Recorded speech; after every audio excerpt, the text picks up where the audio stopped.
We are live for another CEO Wisdom Pod with Suzan, Marichin, Taylor. These are a lot of names, four names. I have three. Charles Eric Cormier. I don't include the Eric in there. Suzanne is CEO at Creative Raven. She also has a funny podcast, the Doo Doo Diva Smells Like Money podcast. She's in Arizona. I'm in Oaxaca. This podcast is presented to you by podper.com. If you want to start your own podcast, monetize it through AdSense, through sponsor money and lead generation, you can go to podper.com. We have a lead magnet for you, an ebook, a masterclass that you can follow for free there. Suzanne, welcome to the pod. Tell me a bit more about yourself, what you're up to nowadays. Well, thank you for inviting me. This is really interesting. It's a little different for me because I travel in a very specialized niche industry. I work with clients that are, I would say 99.9% of my clients are in the wastewater, stormwater, infrastructure, treatment realm. And so it's anything from manufacturers of products to service providers and contractors that are doing things in that space. Hence the Doo Doo Diva Smells Like Money podcast, because it's an old expression in our industry when people make fun of people and say, "Oh, how do you stand it? Sewage. Oh, it stinks. We do this. Smells like money to me." And dirty job, but somebody's got to do it. And it's a fascinating industry. I've been in it for over 25 years. Can't really see where I'd want to be anyplace else. So that's just kind of me in a nutshell. Yeah, it's an important system of society, right? And if Yes. you like Bill Gates or not, if you follow this documentary, like sanitary problems, especially in the third world countries, it's a big problem because people get sick if it's not treated. It gets mixed with water, so you're Yes. literally drinking shit. That is not so Yes. good for your health. First question, like in Mexico, like. Mexico's nice, right? It's sunny and all, but yeah, it smells sometimes. Like people seems like they don't give as much care to the water treatment as in Canada or in the US. Right. Have you studied why exactly? I think a lot of it is that it's ancient infrastructure. They did not have the means to take care of that infrastructure. A lot of it has gone way, way past its life cycle. But it's also that they just haven't gotten the help to take care of the problem. So it's grown to such a point, and I guess I could speak to Mexico because it's very similar. I see a problem. I do a lot of work in India because I have a branch office in India, in that the problem has become so huge that it's overwhelming for most people. And a lot of folks, they're waiting for the government to come in and do something about it, but that's not going to happen. Not in some of these countries where the problem is so tremendous that it is going to take the collaboration of community, university students, engineering companies, technology providers, even large corporations that may be very successful in country that have a foundation, much like, Bill established the Bill and Melinda Gates Foundation, to all come together to combine and put together their talents to start in one area and work together to find a solution, build a solution. Once it proves itself to be successful, because everybody's contributed to the success, then you're able to easily duplicate it over and over and over again. But waiting for one entity to take the full responsibility to fix the problem, it's really not going to get anywhere. At least that's been, in my humble opinion, where I see it comes to a halt. Right. And I guess I cannot only go by myself and trying to fix the sewers, right? Because that's government property. So you sort of need to negotiate with these organisms and have legal paper done correctly if I'm going to start my own anti-stench organism here in Mexico. Right. Or it's, for instance, in India, there have been some projects to turn around watershed bodies that are impacted by sewage. And so the government said, well, we don't know what to do, but if you think you've got an idea, we'll give you the permission to do it. They don't want them. They don't know what to do. They may not have the money in their budget. And so they'll say, yeah, have at it.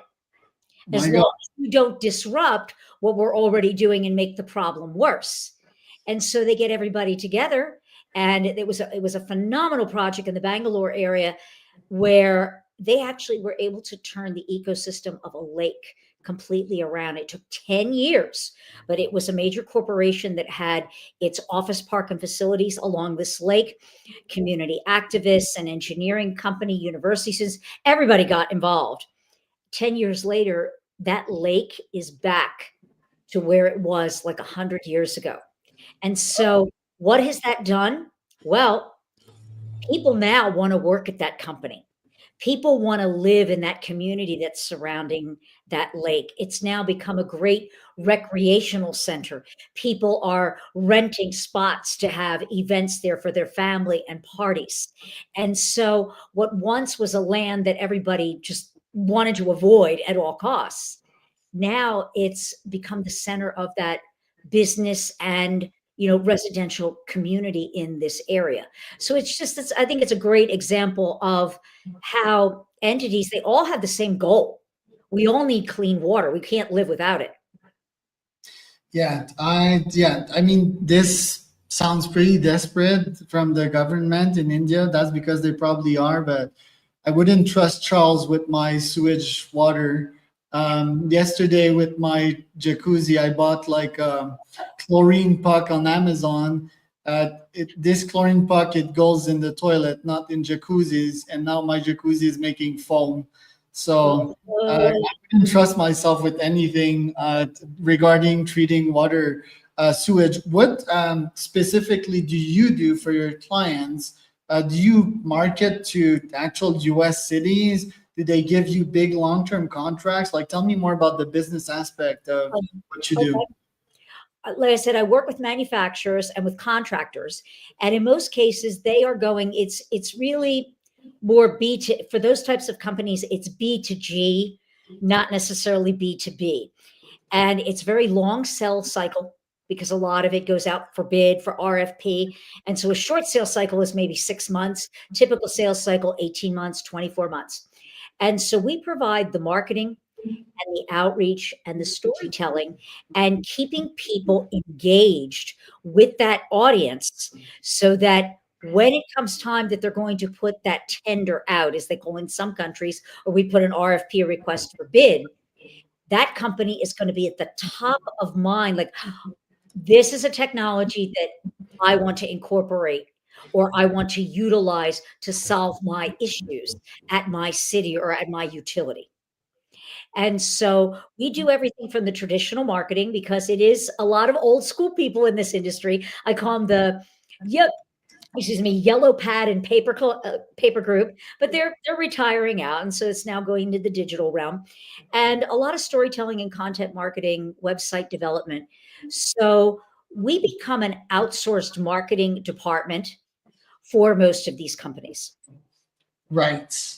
Interesting. And was studying Suez environment the other day for some obscure reason. I think they manage the sewer systems in Montreal, and they're pretty They're big huge. company. It's such an interesting niche, right? It's the same as the big companies that manage garbages. Right. People don't know, but these are humongous corporations, right? So are your clients that big? Or tell me a bit more about the ecosystem of all these companies in the water management industry.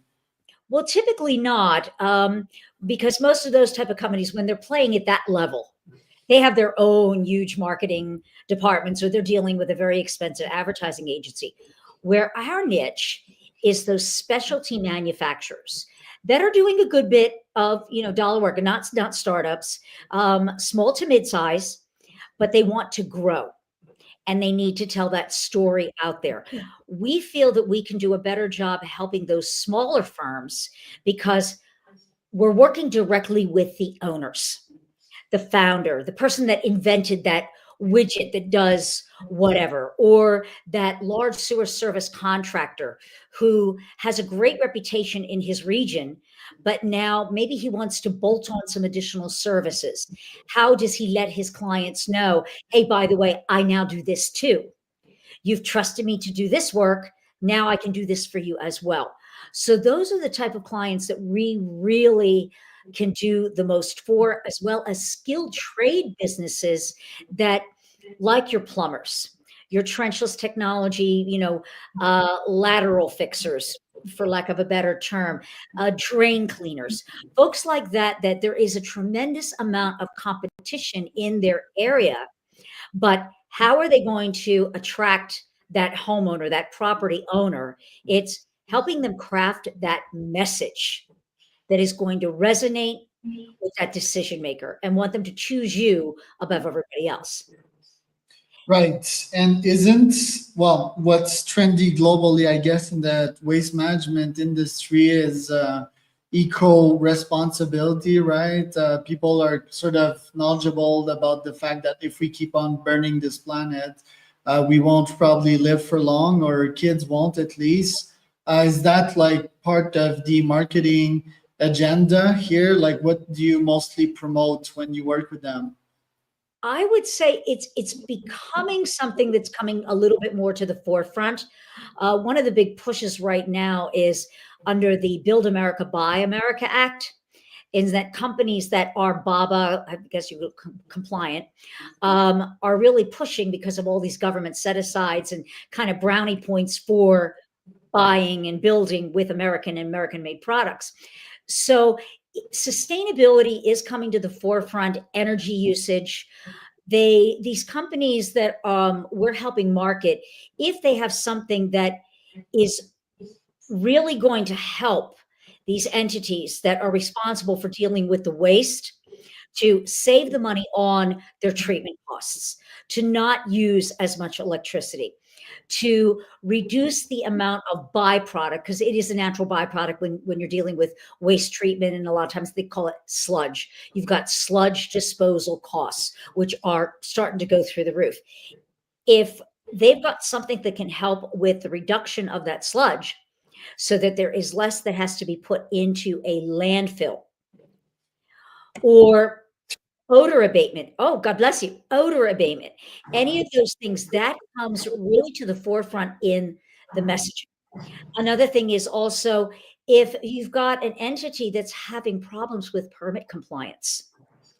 And if you're unfamiliar with that term, it's that you get guidelines, especially if you're an industry, you get guidelines from your local wastewater authority that says, if you're going to release into our sewer system, it's going to go get down to our treatment plant.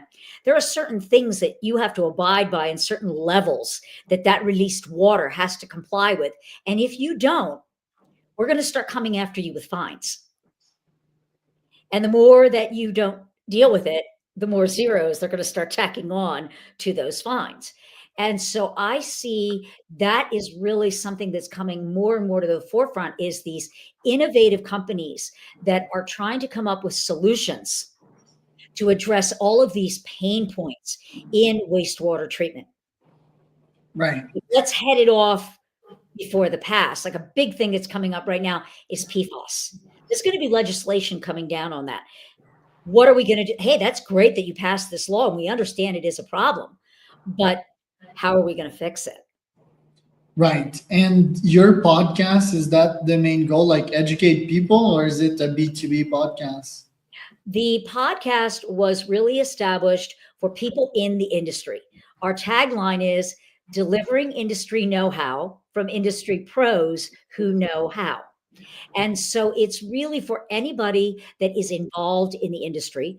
So the podcast, I bring on a wide variety of guests. I bring on people that are technology providers, and I often bring on professional development people. I just brought someone on. We did a series on financial wellness and preparing for your exit strategy, whether you're a business owner in this space, contractor, or whether you're an employee at a municipal wastewater authority. How are you going to exit? Because everybody exits at some point, you know? And so I like to bring those kind of things on to enrich the lives of anybody that is serving or working in this industry to help them either make their business better or their life better. Interesting. Tell me about your India slash Bangalore business move. Is that because you employ people there, or do you also have clients there? I do not have any clients there, but I have a development team there. I would love to have clients there. I have a personal mission for India, and I can get into that a little bit later. But I love the country. It's my second home. I'm married to a gentleman from Gujarat, India, and you know, a long time ago, I read a book by an author named Rose George, and it was called The Big Necessary, and it was all about the world of human waste. And I read that book, and it literally changed my life. And I made that decision that at some point in my career, I was going to bring my love and my passion and my connections in this industry to India, establish a footprint with the hopes of someday bringing needed technology and collaboration into places in India where it was needed the most, which is pretty much everywhere. And so I had friends that helped me establish a footprint there. And one of my main production marketing offices is based out of Lucknow. My managing director, even though he's temporarily living in Oman now, was based out of Bangalore. He split his time between Bangalore and Jaipur. And so just a big group of people and talented people that I work with that are all based in country. And so it was just having that cultural connection, having that personal connection because of family that I wanted to do my heart was calling me to do something in India in some way. And so the first step was to plant my flag here. And how big is the problem in India, if you can describe it to the audience? How much death is unsanitary conditions causing there in other third world countries in this world? India's statistics are really staggering. One thing that they don't like to talk about, the government does not like to talk about this, is that 70% of the centralized wastewater treatment facilities. This is statistics that I've heard. We fact checked it. It could be right. It could be right. It could be wrong, but I wouldn't doubt it. That up to 70% of the centralized facilities, treatment facilities, the water goes out of the facility pretty much at the same level that it went into the receiving water bodies. It may be stripped of solids, it may be stripped of trash, but the effectiveness of the treatment just is not there. And the reason being is that they've built these very large, complex plants, but they do not have the proper personnel to run them and keep them going. And a lot of it has to do with the caste system of who can work in these types of facilities. And those folks that are of that group are the least educated. And so here you've got this very complex plant where in the United States, the person in charge of that plant would be a Class A or Class 1 wastewater treatment operator. With that amount of certification and years of experience, he's almost got the equivalent of a master's degree in biochemistry or microbiology or, mechanics, okay, biomechanics. So it's very difficult to imagine that or expect, I don't want to say imagine, but expect that someone that maybe has a high school education, if they're lucky, can really keep a complex plant like that open and operational the way it needs to be.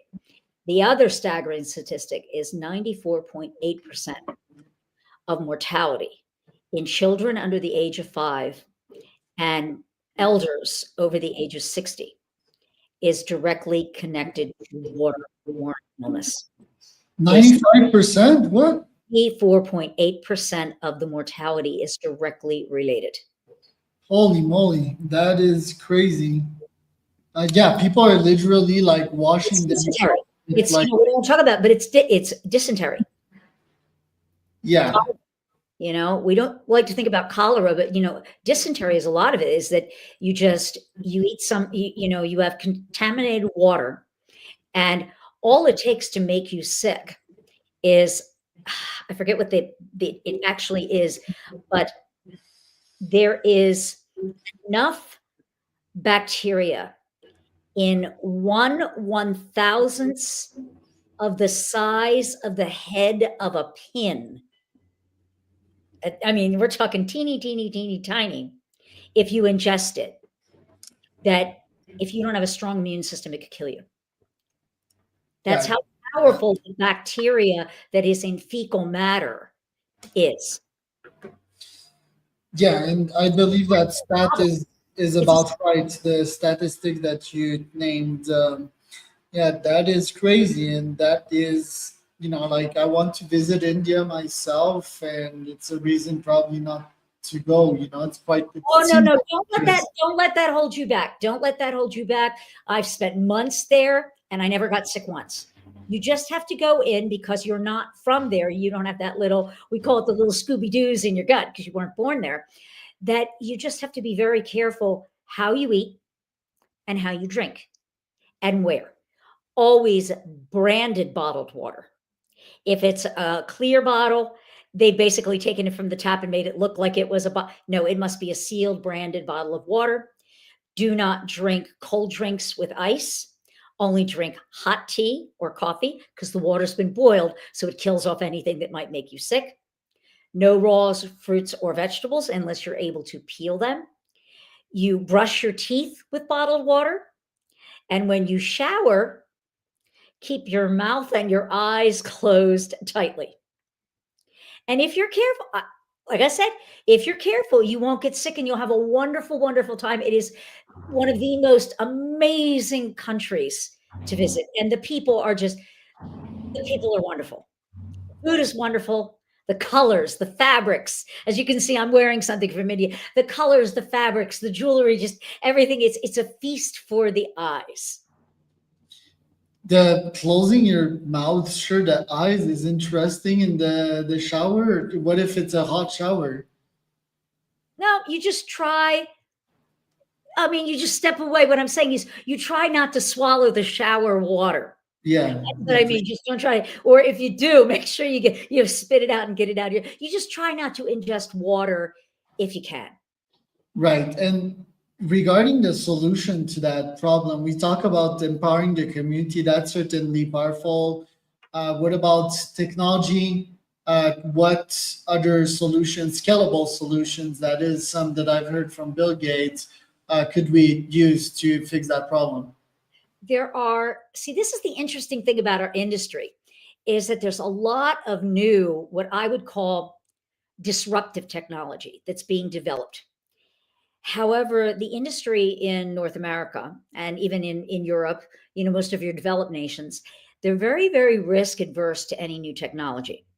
The reason being is that if you've got something that works, because we are talking about public health here, they're very scared about incorporating something new unless they know it's going to absolutely work and not put their community in danger. And so it's a tough road for a lot of these new innovative companies that have this disruptive technology that is very sustainable, that is green, that has small footprint that can solve these things because of that low risk tolerance. However, there's a market for them that's what I consider the low hanging fruit. You go into a place like India, they don't have a solution anyway. Nothing's working. They don't have anything. So, what do they have to lose by trying what you're offering? Nothing. If it doesn't work, oh well. But what if it does? And then if it does, then you repeat it. You step and repeat and step and repeat. And so it can be a place of a proving ground for incredible technologies for these companies to make a foothold in the global space with solutions that are desperately needed.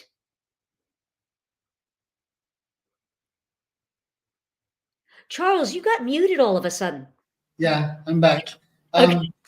But they can try like technologies that have been developed by other companies, right? Like, I don't know, buy this special chlorine, right, and put it in the system. So I guess the job in that community is also to, yeah, hire experts or thinkers, entrepreneurs to come up with these solutions to fix these problems. Because a consumer like me, I would certainly search for an easy fix, an easy plug and play type of solution, right?